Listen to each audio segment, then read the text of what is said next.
you're from Albany? Syracuse, New York. Yeah. Okay. Upstate. How was that growing up? Small town vibes. So it's like almost as if like you don't even know what's going on in the rest of the world because you live in like a bubble. I feel like my like the way I expanded my mind was through like film and television, which is probably why I am so obsessed with that now. My dad would always be like, "Oh, we're gonna go to New York City." So we would road trip. My dad had a lot of kids, so he couldn't afford to like fly us everywhere. So we drove. We did a lot of road trips, and New York City was a common place for us. We would come get our jewelry, clothes. So it was a spot. I was like exposed to it. But weekend trip, daily trips sometimes, just and then pull back around.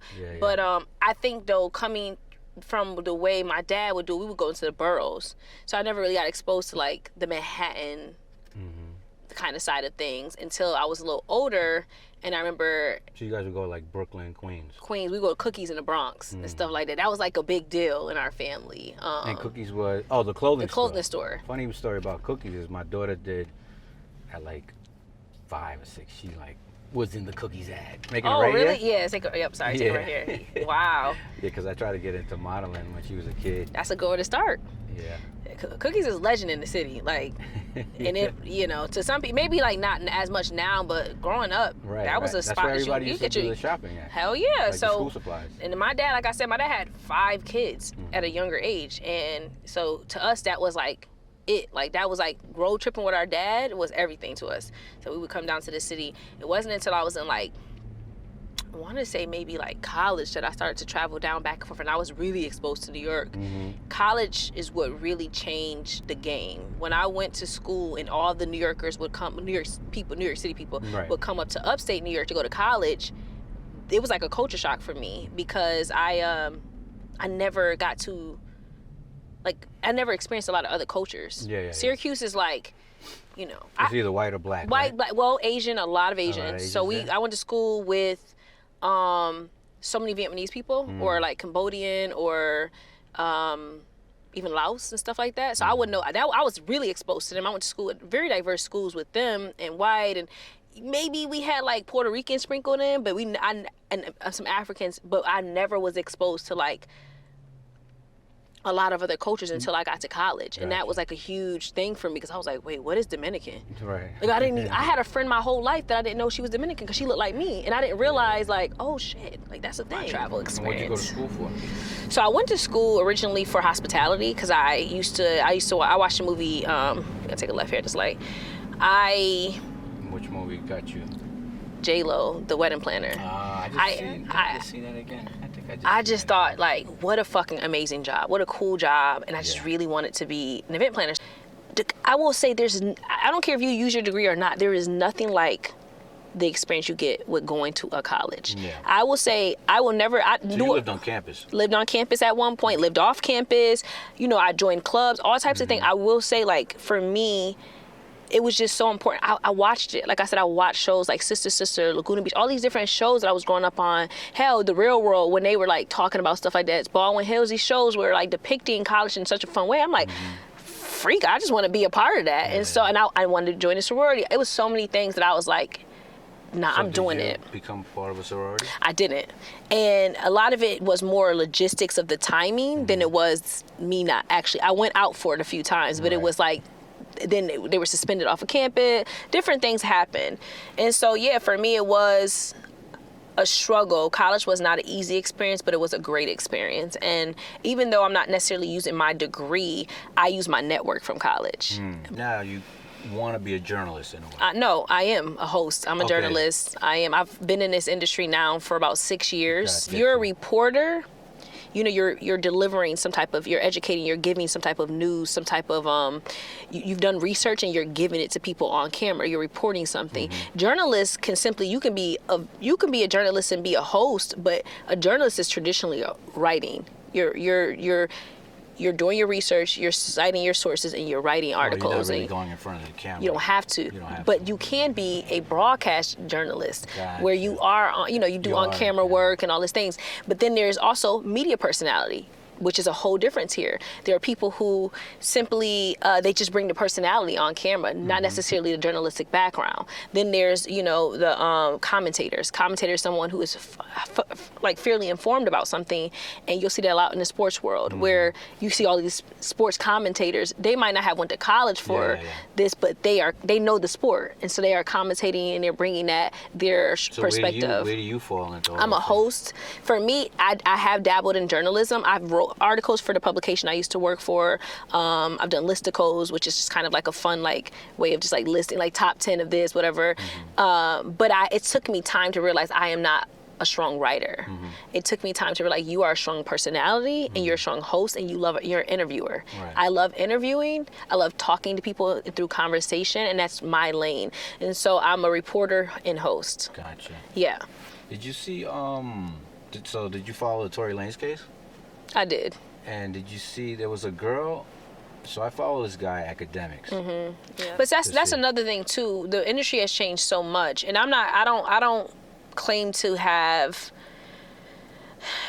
ownership over it, because I did come in a way that is unconventional as well, right? Like when I was 24, 25, I pivot from hospitality fully into media.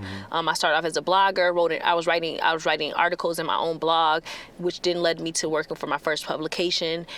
I went into that blindly, and then from there I kept pursuing. I would literally scout my own talent, host, and I was producing my own they call it content, but I was producing series for YouTube at the time. And so I did take an unconventional way, where some of my counterparts and colleagues that I've worked with did go the traditional route. They went to school, they went to study it, and then they got internships and jobs. Whereas like I didn't understand what I wanted until I was my mid-20s, right? And so nowadays, though, that's why I say I want to tread lightly how I say certain things, but nowadays people like that who probably didn't study, who probably there's a lot of people who are going viral and then labeling themselves things off of just having a moment in a certain industry. Like Academics, Joe Budden, you got the Drink Champs, Nori and them. They're not journalists. Right. Carisha is not a journalist. Charlemagne, none of them are, well, Angela Yee, I think, was an actual journalist prior to.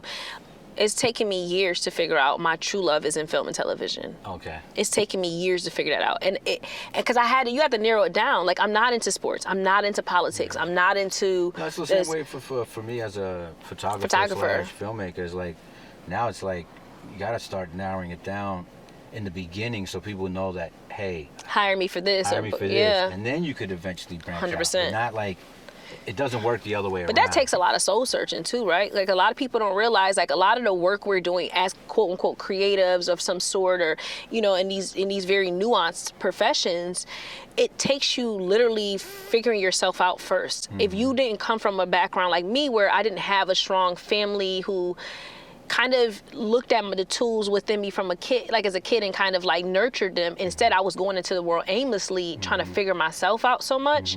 And I made a lot of mistakes, and I took a couple wrong turns, and I didn't know who I was. The thing is this, like, I have a daughter, and as much as I'm trying to guide her for the mistakes that I made, they're going to make their own decisions. Now, I'm not saying that, but what I'm saying is, like, when I have children, I don't have children right now, but when I have children, one of the things that I want to really focus on or help my child with is, like, if I see something in them early on, I want them to explore it. Like, I'm not just gonna write it off like, oh, they just love doing this. I'm like, oh, let's explore that, you know? Because the more you nurture certain things in a child, can help them, even if they don't say they play an instrument when they're a kid, right? Because I played piano, clarinet, all these things.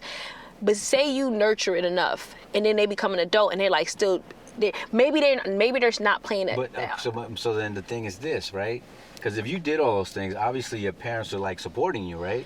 No, my stepmom, thank God my dad married my stepmom, because she was a huge part of that. Okay. But I didn't get a lot of, like, my dad wasn't the person saying, do all this. I actually was just that child who, like, literally signed myself up for everything. Okay. Like, I was a cheerleader. But there has to be, like, some type of, like, money that would had to, you know, courses are not. Well, I was thinking most of this stuff was in school. Yeah, so don't get me wrong. If I say to my dad, like, I really wanted to do something and it cost money, my stepmom then would make it happen for me. But they weren't introducing me to these things. Like a lot of stuff I had to go out into the world and find on my own. There were some things that my dad put me in this program called Upward Bound program. That was a college prep program I was in from 8th grade through high school, where we had to spend our summers staying on a campus in at Lemoyne College in Syracuse in the dorm for the summer. And it was a very like strict, like kind of. How old are you? 31. No, not how were you? I started when I was 8th grade, so I was maybe 12, 13. So that's a pretty cool experience. Yeah, you had to go every summer. My dad did let me. He like let me stop doing it when it was like no longer like a thing for me, because I was just by my junior year, I was like, I want my summers. Well, that's what I'm saying, because like it's I guess all I'm really trying to say is like back to like what I was saying, telling you about with your nephews or your little brothers and stuff, is like, we could want the best 100%, just like our parents wanted the best for us in a sense. And I mean, as much as how much you're gonna invest time in, it's really gonna be like that's the difference, right? It's more about how much time are you gonna invest, or when are you gonna be strict enough to be like, your kid wants to quit, because that was my situation. My daughter wanted to, I would put her in things, and like 2 days later she's quitting. Lose interest. I will say she's 20, right?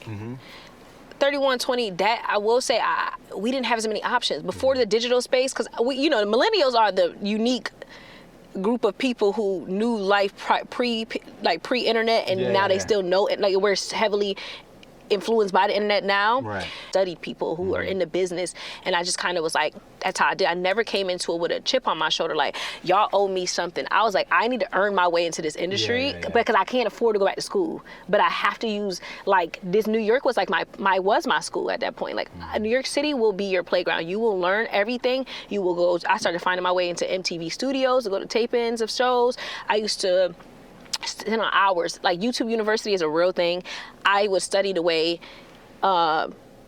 interviewers like Oprah would speak versus like on a talk show, versus how a Charlemagne would speak on a radio platform, then versus how an Angelique. Is that something you kind of like, which one am I gonna be? Yeah, because I wanted to know what felt natural to me. Right. Which one feels very natural to you? Do you like radio? I learned early on you don't like radio. I mean, as far as like personality wise, like Charlemagne or Oprah? I'm somewhere between Angela Yee. No, Angela Yee. Angie Martinez and Oprah. I always say that to people. When people ask me, I'm somewhere between the two. Like, I have this ability to have a poise about me, like a real professional, like, very, I guess Oprah can get very deep in the sense of like, she's very wise and she's always looking for that. She's different because we were all seeing her. Like Angie, we just heard her voice. Right. So we don't know her mannerisms. But Angie comes with this hip hop kind of urban whatever. I think between the two of them, I'm both of them at once. Like, I can be Oprah, but I cannot be, because both of them, what attracted me to both of them very early on was the fact that, then this is how I discovered my why. My why is to always make people feel comfortable through conversation. My why is, how can I bridge gaps between humans, right? So like, if I don't know someone, but they're promoting the show, beyond promoting the show, how can I connect Michael B. Jordan to me or to an audience? And Angie Martinez and Oprah did a really great job at creating that space for a lot of people, where some people, like a Charlemagne, for instance, he used very like caricature tactics and very like, he would be very abrasive and immature during interviews, so people wouldn't open up. People were scared to come to the Breakfast Club for a long time.